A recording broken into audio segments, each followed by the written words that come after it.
तो लालची वाली भावना को उठाकर साइड में रखना है, क्योंकि ये मैं अपनी तरफ से नहीं बना के बता रहा हूँ, ये न्यूज़ है। तो विशेष ऑडिट इन दो को समझना है। तो कोई भी बैंक हो, कोई भी कंपनी हो, किसी भी दिशा में, शॉर्ट टर्म की दिशा में या लॉन्ग टर्म की दिशा में, वो आपका शेयर जो आपने चुना है मल्टीबैगर हो जाएगा, नहीं जा रहा है।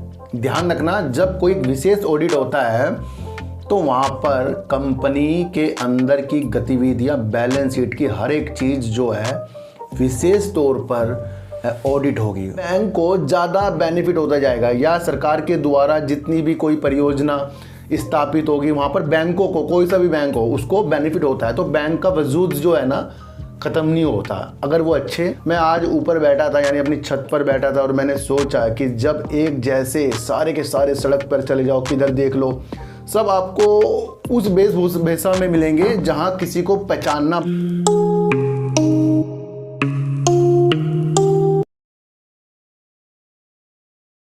नमस्कार, मैं स्वागत करता हूं आपका अपने ही चैनल पर, जिसका नाम है सार्थक बाजार से। आज बात करेंगे जम्मू एंड कश्मीर बैंक की, और बात करेंगे सर दो ऐसे एनबीएफसी बैंकिंग जो संस्थाएं होती है, वित्तीय संस्थान होती है, यानी छोटा बैंक, उसके ऊपर क्यों आरबीआई सख्ताई कर रहा है और क्या आगे होने वाला है। जो शेयर के नाम है आईआईएफएल फाइनेंस और जेएम फाइनेंशियल, इसके ऊपर क्या विशेष तौर पर आरबीआई की सख्ती हो रही है और इससे किस तरीके से जियो को फ़ायदा होगा, इसके बारे में आज हम जानेंगे। और एक शेयर है हमारा सुजलोन एनर्जी, जो अपने हाई से अभी 13 रुपये नीचे ट्रेड कर रहा है, यानी कि अपना 37 रुपये में चल रहा है, 13 रुपये नीचे हो गया है वो अपने। तो उसके बारे में बात करें, क्या उसके अंदर हमारी दिशा बन रही है। सबसे पहले आप सभी को फिर से कह रहा हूँ, होली की बहुत बहुत शुभकामनाएं। और आपकी होली आज कैसे मनी है, क्या आपको उसके अंदर कुछ अच्छी चीज़ें दिखी हैं, क्या हमारे अंदर परिवर्तन होता है होली के त्यौहार को देखकर, वो होता है कि हम सब एक हैं और आगे की जो हमारी चीज़ें हैं वो खुशियों के लिए हैं। कोई भी त्यौहार जब हमारे देश में मनाया जाता है वो इसी वजह से मनाया जाता है कि हम सारे गमों को भूलकर फोकस जो है उस त्यौहार पर करें, और उससे किस तरीके से दूसरों को खुशियाँ मिल सकती है, इस पर हमारा विशेष तौर पर ध्यान होना चाहिए।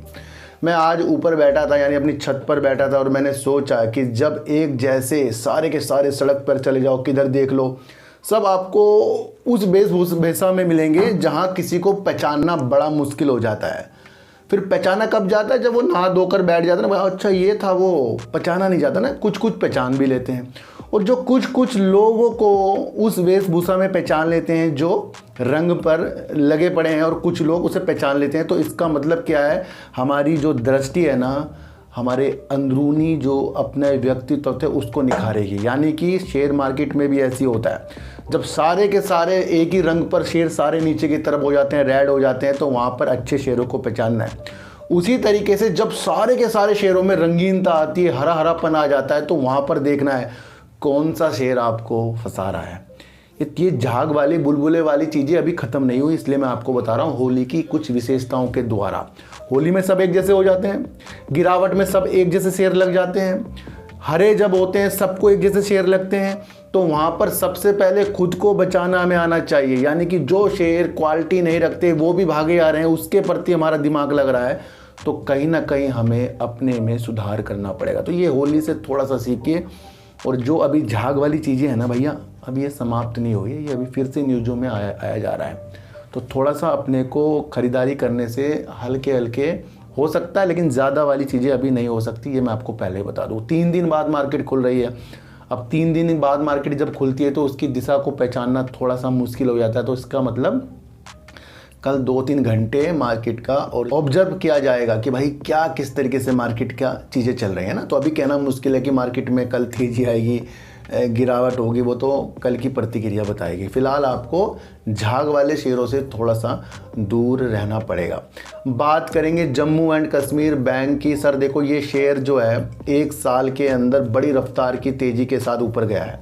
यानी कि 1 साल पहले कंपनी का जो शेयर था, बैंक का जो शेयर था, करीब 44 रुपये करीब का इसने लो मारा था, 152 का इसने हाई मारा था। ये फोकस में तब से भी आ रहा है जब से कुछ फेरबदल सरकार के द्वारा जम्मू एंड कश्मीर में हुए, वो सबको पता है। उसके बाद से इसके शेयरों में काफ़ी जान आ गई है। 20 रुपये से शेयर नीचे था ये कुछ साल पहले। तेज़ी इसलिए आ रही है क्योंकि कुछ फेरबदल जम्मू एंड कश्मीर की चीज़ों में हुए हैं, है ना। चाहे वहाँ पर कुछ चीज़ें खरीदना हो, बेचना हो, कुछ भी चीज़ें जो होंगी वो बैंक के द्वारा ही तो होंगी, तो वहाँ पर इसको कुछ बेनिफिट भी मिला ही, आप समझ लेना, है ना। अगर जम्मू एंड कश्मीर में इसका हेडक्वार्टर है ना, तो ये अपने द्वारा एक अच्छा काम जम्मू एंड कश्मीर में कर रहा है। देखो सर, इस बैंक की प्रतिक्रिया आपको धीरे धीरे ही लगानी पड़ेगी, क्योंकि बैंक जो है QIP के माध्यम से भी बीते महीने इसने बताया था कि वो 750 करोड़ रुपए QIP के माध्यम से जुटाना जा रहे हैं, यानी कि क्वालिफाइड इंस्टीट्यूशनल प्लेसमेंट के द्वारा। और वो किस रेट पर सर? 112.66 पैसे में, यानी कि 112 रुपये 66 पैसे में ये 750 करोड़ रुपए QIP के माध्यम से जुटाने वाली चीज़ों को भी मंजूरी मिली हुई है बीते महीनों। तो ये भी आपको समझना है। अभी शेयर आपका करीब 130 रुपये करीब का आपका ये शेयर चल रहा है। तो यहाँ से मैं थोड़ा सा इसका स्टॉप लॉस बता दूँ सर। जैसे बहुत से लोग कहते हैं सर देखो मैं ख़रीदने के लिए नहीं बताऊँगा, लेकिन एक चीज़ मैं बता सकता हूँ भाई, हमें कहाँ तक के इसको देखना चाहिए कि भाई वहाँ तक के भी हम रुक सकते हैं।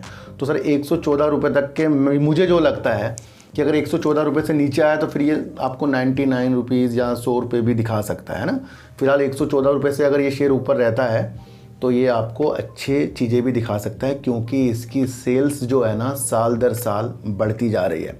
दिसंबर 2022 में कंपनी की जो सेल्स थी वो करीब 2441 करोड़ रुपए की कंपनी ने सेल्स की थी और 307 करोड़ का कंपनी ने प्रॉफिट किया था। साल दर साल बढ़ाकर इसने दिसंबर 2023 में कंपनी ने यानी बैंक ने 2881 करोड़ रुपए की अपना रेवेन्यू बढ़ा दिया और करीब 423 करोड़ रुपए की कंपनी ने प्रॉफिट किया था। कंपनी सेल्स और अपनी ग्रोथ के द्वारा प्रॉफिट और अपनी सेल्स को बढ़ाती जा रही है, यानी कंपनी जानदार है।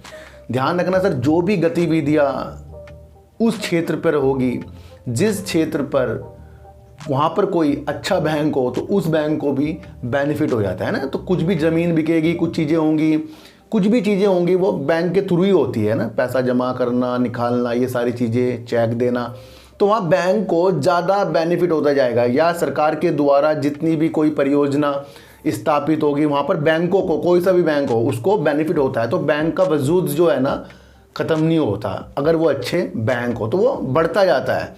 तो उस स्थिति से मैं आपको बता रहा हूँ। वैसे भी आपको पता है कि 59 लाख टन का जो लिथियम का भंडार जम्मू एंड कश्मीर में मिला है, तो उसकी वजह से भी कुछ गतिविधियां वहाँ पर आने वाले सालों में बढ़ सकती है। मैं सोच रहा हूँ, ये आप भी सोच सकते हैं, इस तरीके से ही हमें थोड़ा सा अलग तरीके से सोचना चाहिए ना। तो उसका भी इसको बेनिफिट मिल सकता है भाई, लगता है। तो ये भी आपको सोच कर चलना है। देखो सर, कंपनी के पास जो रिजर्व है वो 9,793 करोड़ रुपए का इनके पास रिजर्व है और इनके पास जो उधार है वो काफ़ी ज़्यादा है। करीब 1,24,919 करोड़ का इनके पास उधार है ना। तो ऐसे बैंकों के पास, बैंकों में जितने भी आपको देखने को मिलेगा अधिकतर उधार ही देखने को ज़्यादा मिलता है बैंकों में, क्योंकि वो आपको पता है लोन भी देता है, हर चीज़ करता है। तो ये भी इसके साथ जुड़ा हुआ है। 1,24,919 करोड़ का इसके पास अभी उधार है। दूसरा, अगर हम इसका कैश फ्लो देखें तो सर कंपनी जो है, बैंक जो है, कोई भी अपने ऑपरेटिंग एक्टिविटी से कुछ नहीं जोड़ रही है ना, कुछ नहीं जोड़ रही है, माइनस में ही है। दूसरा, इन्वेस्टिंग एक्टिविटी से भी कुछ भी नहीं जोड़ रही है, तो ये भी इसका माइनस है। तीसरा, जो ये अपना फाइनेंसिंग एक्टिविटी कर रही है वहाँ पर ये देखने को मिला है कि डिबेंचर के माध्यम से इन्होंने पैसा जुटाया है। दूसरा, शेयर की आय से ये पैसा जुटा रहे हैं। तो थोड़ा ये चीज़ आपको देखकर चलनी पड़ेगी। अभी भी कंपनी के पास कर्जा है और कंपनी उसके लिए QIP भी ला रही है, या अलग अलग अपने काम को बढ़ाने के लिए QIP ला सकती है, या फिर इस तरीके से मार्च 2023 का जो मैंने आपको कैश फ्लो का इसका एक डाटा दिखाया, वहाँ पर आपको समझना है कि बैंक जो है कुछ भी अपने साथ ऑपरेटिंग की कमाई से कुछ भी जो चीज़ें हो रही है वो साल में उसने कुछ नहीं जोड़ा है। तो ये भी आपको एक थोड़ा निगेटिव पॉइंट इसके अंदर लग सकता है। तो सर प्रमोटर जो है इसके अंदर करीब 59.40% के जो कम हो रहे हैं। FIs अपनी होल्डिंग को काफ़ी बढ़ा रहे हैं, जो करीब 2.61% से 5.80% दिसंबर 2023 में बढ़ती हुई दिखाई दी है। अभी आगे के डाटा इसके नहीं आया।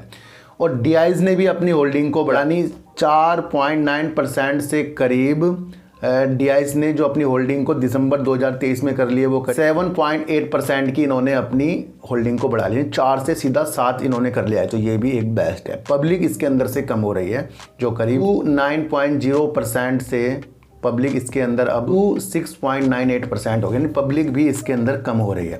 देखो सर, ये बैंक जो है प्रगति का है।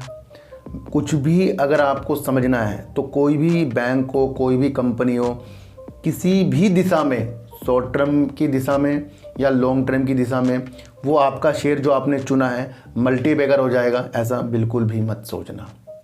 ऐसा कोई से भी शेयर में नहीं सोचना है। मल्टीबैगर शेयर आपको एक्चुअल तब पता लगते हैं जब 10 से 20 साल बीत जाते हैं। और 10 से क्या सर, यहाँ तो महीने 2 महीने का है, किसी का कुछ नहीं पता। इसलिए कोई भी आपको ऐसा शेयर बताए जो मल्टीबैगर बन सकता है, तो वो सकता वाली चीज़ें आती है वहाँ ना। मल्टीबैगर शेयर रख कर तो बनेगा, पर ज़रूरी नहीं कि वो बनेगा। तो उस हिसाब से भी आपको मार्केट में इन्वेस्टमेंट करना चाहिए। ध्यान रखना, कोई भी आपको ये नहीं बता सकता कि कौन सा शेयर कब जाके क्या होगा, पर अगर उसके चलते हुए कदम अच्छे होते गए तो सर कभी भी मल्टीबैगर शेयर की रखने की कंडीशन होती है। हर 3 महीने में उसकी बैलेंस शीट चेक होती है, फिर उसके अंदर क्या उतार चढ़ाव होते हैं उसको भापना पड़ता है। किस कारण से कंपनियों में गिरावट हो रही है उसे भापना पड़ता है। अगर वो गिरावट एक्चुअल में सही चीज़ों के साथ है तो उससे निकलना भी पड़ता है। मैं बात कर रहा हूँ इस तरीके के 2 गैर बैंकिंग शेयरों के बारे में जो अब आरबीआई की रडार में पहले थे। अभी बीते दिनों आपको पेटीएम पर आरबीआई की सख्ती देखने को मिली।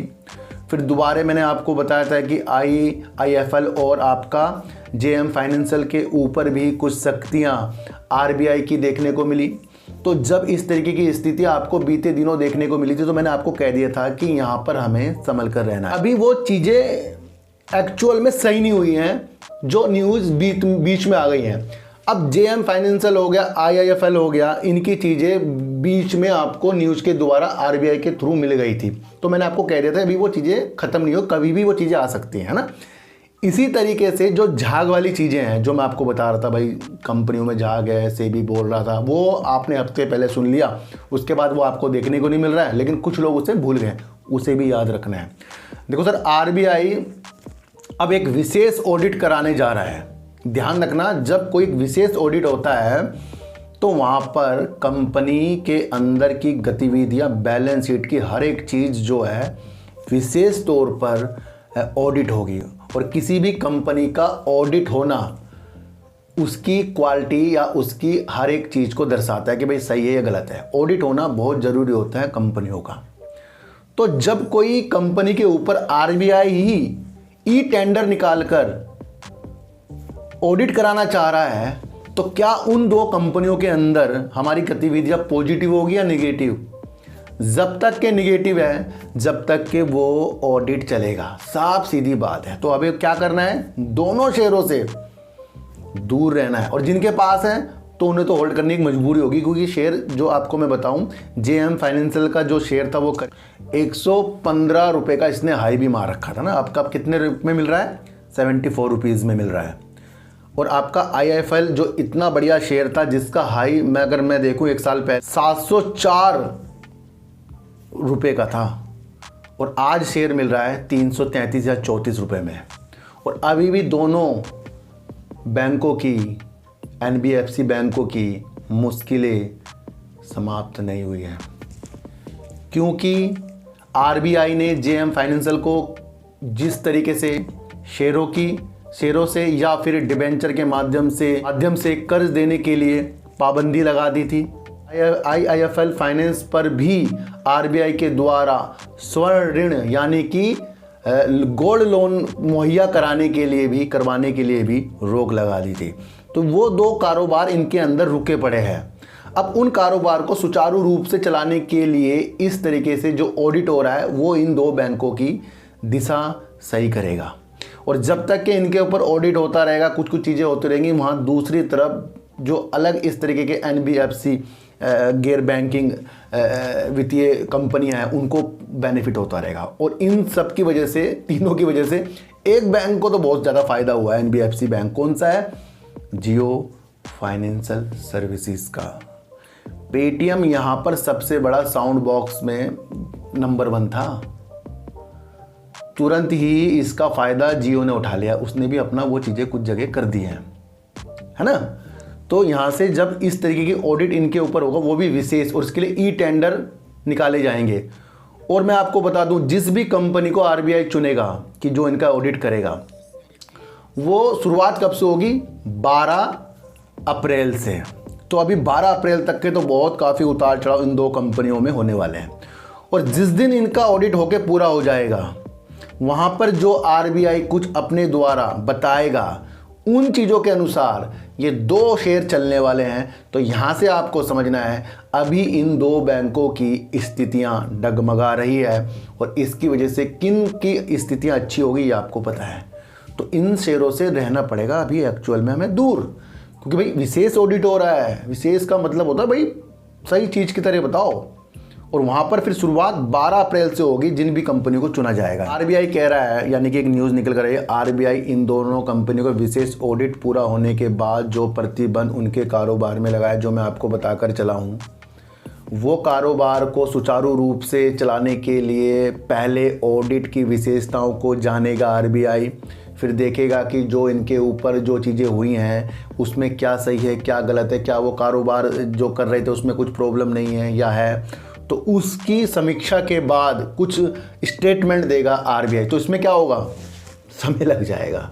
और जब भी इस तरीके की चीज़ें मैंने आपको बताई थी, ऑडिट वाली, आरबीआई वाली, सेबी वाली, ईडी वाली, डील वाली, ये प्रॉब्लम के सिलसिलों में, तो अभी ये दो चीज़ें अगर आपको रंगीनता दिखाए तो लालची वाली भावना को उठाकर साइड में रखना है, क्योंकि ये मैं अपनी तरफ से नहीं बना के बता रहा हूँ, ये न्यूज़ है। तो विशेष ऑडिट इन दो शेयरों में होने वाला है, कंपनियों में होने वाला है। तो आपको समझना है, थोड़ा सा शांति के साथ इन शेयरों के अंदर हमें रहना है। देखो, तो सुजलॉन एनर्जी के ऊपर काफ़ी लोग मुझे कह रहे हैं, फिर से कह रहे हैं, कमेंट रुकते नहीं इसके, सर करें क्या? मैं आपको कह रहा हूं कि 500 गीगावाट का जो लक्ष्य हमारे देश ने देख लिया नवकरणीय ऊर्जा के तहत, तो वो सुजलॉन जैसे शेयर भी पूरा करेंगे। सुजलॉन एनर्जी वाला जो शेयर है, अगर आप इसकी विशेषताएं समझें तो ये दूर तक रखने वाला शेयर है। ऐसा कभी नहीं होगा कि सबको दिखाकर सबको ही अमीर बना दिया जाए। ये मार्केट है, मैं आपको क्या कह रहा हूँ, जहाँ आपको लगेगा ना सब कुछ सही होगा, वहीं से आपका गलत होना शुरू हो जाएगा। और जहाँ से आपको लगता है यार अब तो निकलो बेचकर सब कुछ खत्म हो गया, वहीं से सब कुछ शुरू होना हो जाएगा। तो वहाँ दोनों स्थितियों में खुद को संभालना है। वो होता है इसकी काम की दिशा। और काम की दिशा आपको देखनी चाहिए कि हाल ही के दिने भी मैं आपको बता चुका हूँ, ये कुछ पैसा अपना इन्वेस्टमेंट करना चाह रहे हैं, जो मैंने आपको पहले बताया था अपनी पवन की परियोजना के लिए। तो वहाँ से भी ये चीज़ें बेस्ट है। और जो प्रॉब्लम आ रही थी, है ना, रिवर्स नीलामी की प्रॉब्लम जो आ रही थी, उसके अंदर भी इसको कोई प्रॉब्लम नहीं है। इसने पहले ही कह दिया था भाई 5, 6, 7 साल हमारे पास सब कुछ है। तो जब सब कुछ सुजलॉन एनर्जी के पास है तो वो सब कुछ, अभी तो इसका कुछ सही नहीं होगा। वो होगा कब?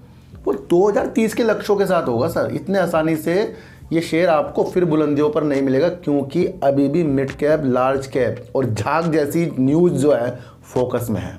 तो उस फोकस को समझिए। लंबे विषय के तौर पर इस शेयर को आपको रखना है। किसी की भी पॉजिटिव बातों को सुनकर खरीदारी करने से बचें। किसी की भी निगेटिव बातों को सुनकर बेचने की स्थिति से बचें। सबसे पहले दृष्टि देखें कि सुजलॉन एनर्जी वर्क क्या करता है ना। और अब ये जो शेयर चलेगा ये अपने Q4 की स्थितियों के साथ चलेगा, क्योंकि कंपनी ने सेल्स भी बढ़िया की थी, प्रॉफिट भी दिखाया था। और अब जो उसने जो काम किए हैं वो इसकी बैलेंस शीट पर नजर आएंगे, अब Q4 के रिजल्ट पर। तो वहाँ पर ये अपनी थोड़ी गिरावट करने के बाद उस साइड जब ये Q4 का रिजल्ट आएगा, तो रिजल्ट में तो आपको पता ही है कि शेयर फिर से तैयार होता है। तो ये रिजल्ट के लिए शेयर तैयार हो रहा है ना। तो इसके अंदर कोई भी ऐसी कोई प्रॉब्लम नहीं है सिवाय उस स्टेटमेंट की, झाग वाली। और वो झाग वाली अब हमें पता नहीं कि कौन से शेयरों में हो सकती है, चाहे वो सुजलॉन हो चाहे वो अन्य कोई शेयर हो, पर हम तो उस स्टेटमेंट को अभी ये अपने साथ जोड़कर चल रहे हैं। तो सर अभी भी शेयर 13 रुपये नीचे पड़ रहा है। और जिन लोगों ने इसे 45 में खरीद लिया होगा, 50 में खरीद लिया होगा, वो भी तो परेशान होंगे ना इसमें। तो उनके तो सारे फ्यूज ही उड़ गए होंगे, क्योंकि वो तो सोच रहे होंगे यार तो गलती कर दी हमने। तो ये गलती तो हमें पहले समझनी पड़ेगी कि सुजलॉन एनर्जी क्या किस वजूद के साथ है। क्योंकि सर 1 साल पहले जो शेयर था ये 6 रुपये 95 पैसे का इसने लो मार रखा था ना, 50 रुपये 70 पैसे का इसने हाई मार रखा है ना। तो अब शेयर जो आपको मिल रहा है 37 रुपये 40 पैसे करीब का मिल रहा है। तो समझिए सुजलॉन एनर्जी की स्थितियाँ। किसी के भी पॉजिटिव स्क्रीन में जो आपको वीडियो बना कर दिखाते हैं, ये ऑर्डर मिल गया, वो हो गया, ये हो गया, ये सब भूल जाओ।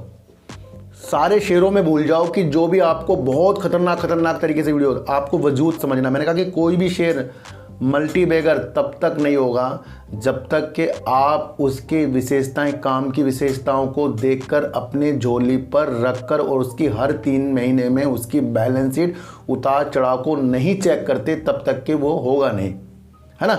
और अगर कंपनी का फंडामेंटल मजबूत है, कंपनी प्रोग्रेस की तरफ है, तो आपको फिर रखने में प्रॉब्लम क्या है, तो उस विशेषता को आपको समझना पड़ेगा। तो दो जो आरबीआई काम कर रहा है, 2 गैर बैंकिंग शेयरों के लिए, कंपनी के लिए, उसके अंदर आपको समझना है विशेष ऑडिट होने वाला है। और जब तक कि ये चीज़ें चलेंगी तो वहाँ पर दूसरी तरफ आपको अन्य इस तरीके के जो शेयर हैं उनको फ़ायदा होता हुआ दिखाई देगा, जहाँ जियो फाइनेंस सर्विसेज भी है। और जियो फाइनेंस सर्विसेज हाल ही का शेयर नहीं है, अगर इसको बड़े को टक्कर देनी है तो इसको हमें समय देना पड़ेगा, है ना। तो अभी ये उतना उज्ज्वलता भी नहीं जितना हमें दिख रहा है। वो तो एक फ़र्क पड़ रहा है, पेटीएम वाला, जेएम फाइनेंशियल वाला या आपका आईआईएफएल फाइनेंस वाला, वो फ़र्क पड़ रहा है। और अब और फ़र्क पड़ गया जब आरबीआई इस तरीके से विशेष ऑडिट करा रहा है। इसको आप समझिए, जम्मू एंड कश्मीर अपने आप में एक विशेष बैंकिंग का शेयर है जो जम्मू एंड कश्मीर के तरफ अपनी प्रगति को बढ़ा रहा है। और जब से वहाँ पर कुछ फेरबदल कानूनों में हुए हैं, वहाँ से इस शेयर को बेनिफिट मिला है, चाहे उठाकर देख लेना, तब से इस शेयर के अंदर होने के बाहर है। तो वो भी आपको समझ, तो होल्ड करने वाला ये जम्मू एंड कश्मीर बैंक का शेयर है। फिर भी मैंने आपको इसको एक स्टॉप लॉस बताया है, बाकी करना आपको अपने द्वारा ही है, मैं तो आपकी सिर्फ विशेषता ही बता सकता हूँ। तो सर सच्ची वीडियो देखिए, अच्छी वीडियो देखिए, समझ कर देखिए, किसी की भी बातों में आपको आना नहीं है, चाहे मैं क्यों ना हूँ, किसी के भी कहने पर आपको शेयर नहीं लेने हैं, कोई भी आपको अमीर बना नहीं सकता। आप जब तक के अच्छे रास्ते पर उस विशेषता के साथ ना चलें कि क्या सही है क्या गलत है ना, तब तक कि हम अच्छे नहीं बन सकते। तो होली का त्यौहार को जानिए, जैसे ही शेर सारे एक जैसे होते हैं तो होता नहीं कि वो सब एक जैसे रंगीनता दिखा रहे हैं, कुछ उसके अंदर झाग वाले शेर भी होते हैं। तो चिट्टी को हटा दीजिए, गाय को रोटी दीजिए और अपने बच्चों को ज़्यादा से ज़्यादा प्यार कीजिए, क्योंकि बच्चे ही आपकी मासूमियत से किस्मत पलटेंगे। तो फिर मिलेंगे आपसे नई वीडियो के साथ, जब तक के लिए नमस्कार।